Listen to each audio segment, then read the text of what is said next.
nga def Padros. waaw alhamdulilah rabbil alamin. alhamdulilah rabbil alamin ala kulli ay waay a Padros maa leen bëgg. ñoo la gën a bëgg yaa fi gën a jantal macha allah je tous des bois gën leen a galant dàq leen a animé. waaye dëgg loolu ku soxor mattal sa bakkat. waa ci dara barke Serigne Touba. waa yow kan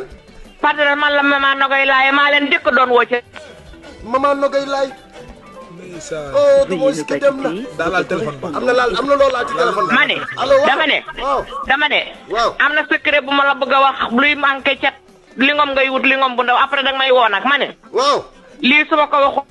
du ma kiyee du ma dee du ma tàlli Waly Seck waaw waaw nee naa leen bu ma deewee te ñëwul feb xutaan bu ma kenn suul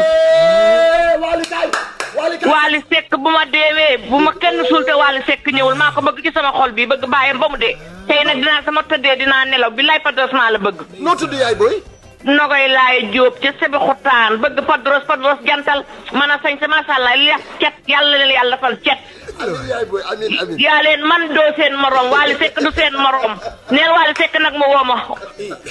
wéeru ma waaw message boobu waaw na ko Waly dégg dimbali ma rek Padros bu ma dee bu ñëwul bu ma kenn suul wax naa ko benn xaritam bu ñuy wax Maas Kokki wax naa ko Maas Kokki Maas Kokki Fall wax nga dëgg wax naa ko Bokar te benn dëj yaay booy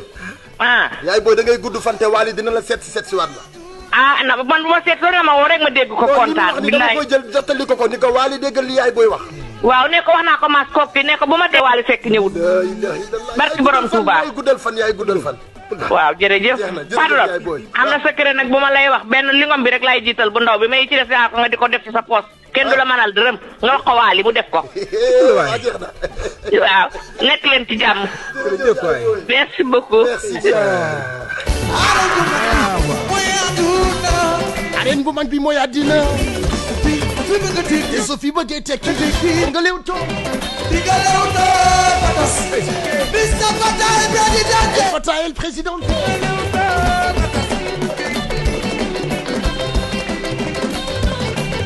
Khady Mané Khady 38 628 38 38 ci kaw wi